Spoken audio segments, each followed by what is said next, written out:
What's going on, my fellow Jedi and Padawans? What is going on with y'all? Today we got ourselves another god roll guide from one of our new weapons with episode Revenant, coming from our girl Ido in the last city, completing yourself that new exotic mission, going through our daily quest, or our weekly quest I should say. We'll give you this as well as our heretic, which we went over yesterday, but this is the red tape, a Stasis primary scout rifle actually, that is a lightweight frame with that superb handling. So this did get a buff in this new sandbox that we're getting, so definitely be looking out for this because it is going to be feeling way better. It already does in my opinion. But we got Dark Ether Reaper as our origin trait, effectively overflowing this weapon from reserves, being able to reload constantly with it by getting those defeats. You'll see those little white balls traveling around, shoot them, hit them with your body, whatever you got to do to collect them, and you will get that to reload automatically. Now for PvE, where I think this thing definitely feels pretty nice in my personal opinion, got some pretty good combinations in the third and fourth columns, but I'm going to go with small bore as our barrel, as well as a range masterwork, just to kind of help us still hit some of those farther targets away where it feels like a pea shooter when it doesn't have the range higher up.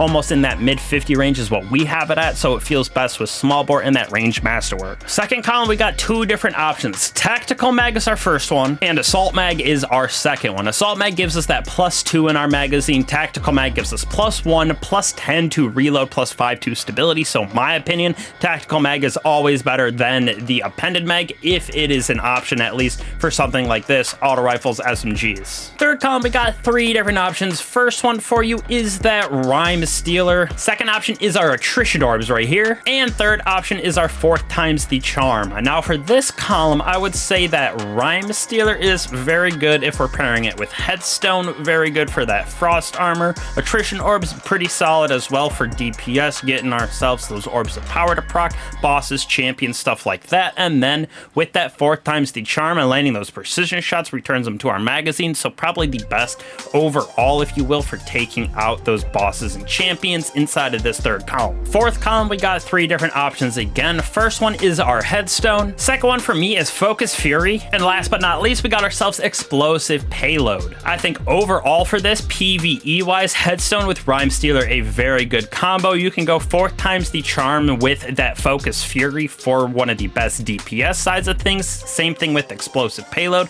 pretty good at both ad clear and DPS, so all these kind of interchangeable in my personal opinion. But overall, PvE side would probably give this thing around a 4.1, 4.2 out of 5 for the PvE realm. Have some pretty good options, Stasis Synergy for sure. Rhyme Stealer with Headstone, definitely one of the best combinations on this for sure. Now when we move on to PvP with this thing, where it definitely feels way better with its little buffs that we got in the sandbox, we got ourselves small bore right here, +7 in range, +7 in stability, feels the best with a range masterwork. Accurized rounds in our second column is definitely what I would go with, +10 to range, building it out for our range as high as we can get. Third column are three different options. Is first off closing time, second off we got our keep away right here, and last but certainly not least, we got ourselves Lone Wolf. So using these kind of all in synergy, they all kind of do a very similar thing in my personal opinion. Keep away, we're getting reload range accuracy, we get reload accuracy handling range with closing time. Lone Wolf, we get aim assist, ADS speed, airborne effectiveness, so all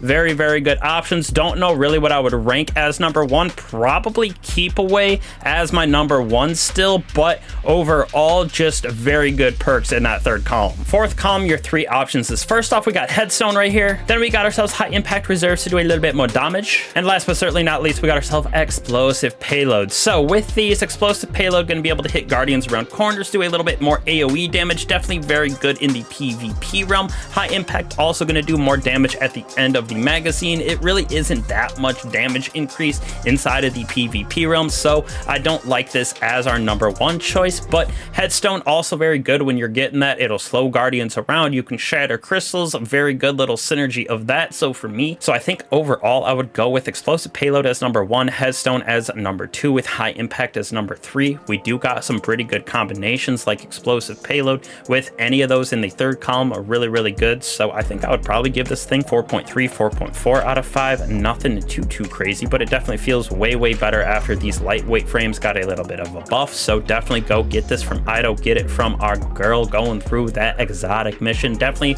a solid weapon. So appreciate you guys as always. So I love to see what you guys do on the channel. channel, like and subscribe and hitting that bell, everything like that. Join the Discord if you would like, means a lot to me, helps the channel out, helps the algo route. So again, appreciate you guys. I'll catch you in the next one. Peace.